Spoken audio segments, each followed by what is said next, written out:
श्री स्वामी समर्थ. मी doctor Snehal Ravindra Guge. परवा दिवशी मी एक व्हिडिओ टाकला होता पानेगाव चेअरमन शिवाजी सानप यांच्याबद्दल. तर तो व्हिडिओ टाकल्यानंतर मला खूप माझ्या सासरकडच्या लोकांकडून आणि मोहपुरी सरपंच माऊली चाटे यांच्याकडून सुद्धा धमक्यांचे फोन येत होते. पण माऊली चाटेंचा जो फोन आहे मोहपुरीच्या सरपंचाचा, त्याचा मी फोन रिसीव केलेला नाही आहे. त्या व्यक्तीचा फोन मी रात्री काल 11 वाजेपर्यंत त्या व्यक्तीचे मला फोन येत होते, पण ते मी रिसीव केले नाही. माझ्या आईवडिलांच्या सांगण्यावरून मी त्यांचा फोन रिसीव केला नाही, कारण की ते खूप घाणेरड्या लेवलचे अश्लील भाषेमध्ये ते लोक बोलतात.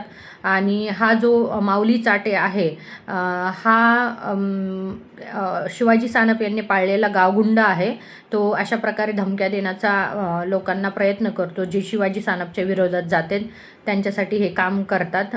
माऊली चाटे हा व्यक्ती शिवाजी सानपसाठी काम करतो. मला एवढंच सांगणं आहे शिवाजी सानप यांना की मी जे त्या व्हिडिओमध्ये बोलले त्याच्यामध्ये काही चुकीचं नाही आहे. कारण की मला माहीत नाही की तुमच्याकडे सरपंच पद गावचं असताना, तुमच्याकडे चेअरमन पद गावचं असताना तुम्ही स्वतःला प्रतिष्ठित व्यक्ती म्हणता. तर प्रतिष्ठित व्यक्तींना रात्रीच्या अंधारामध्ये बैठकी टाकायची गरज पडत नाही माणसांसोबत.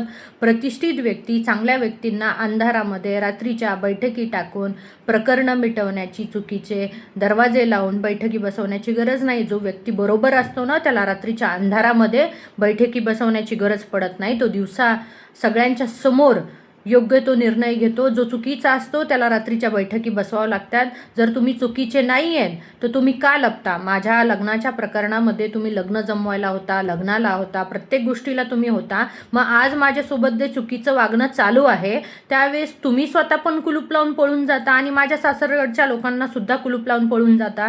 माझ्या सासूच्या एवढं ऐकण्याचा तुमचा काय संबंध? तुम्ही एवढं का ऐकता? कोणत्या दबावाखाली आहेत तुम्ही त्यांच्या की तुम्ही एवढं त्यांचं ऐकता? दुसरं कोणाचं नाही, पण माझ्या सासूच्या डोळ्याच्या रोखामध्ये राहण्याचा तुमचा काय प्रश्न आहे? मला हे समजलं नाही, म्हणूनच तो मी व्हिडिओ टाकला. आणि त्याच्यामध्ये काहीच खोटं नाही आहे, काही चालत नाही माझ्या सासऱ्याचं. माझी सासू जर म्हणली इथं बस तर तिथं बसणार, उठ म्हणलं तर उठणार. कारण की माझ्या सासऱ्याचं काही चालत नाही आमच्या घरामध्ये. तो फक्त नावाला नवरा आणि नावाला वडील म्हणून आहे. त्या व्यक्तीचं काहीही त्या घरामध्ये चालत नाही. आणि तो व्यक्ती जर माझ्या सासूच्या विरोधात गेला तर त्याला जेवायचे सुद्धा वांदे होतील. अशा प्रकारे अवस्था त्या माझ्या सासऱ्याची सुद्धा आहे.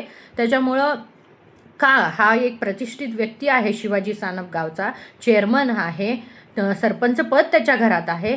का हा चुकीच्या गोष्टींना साथ देतात? का माझ्या सासूच्या एवढं ऐकतात?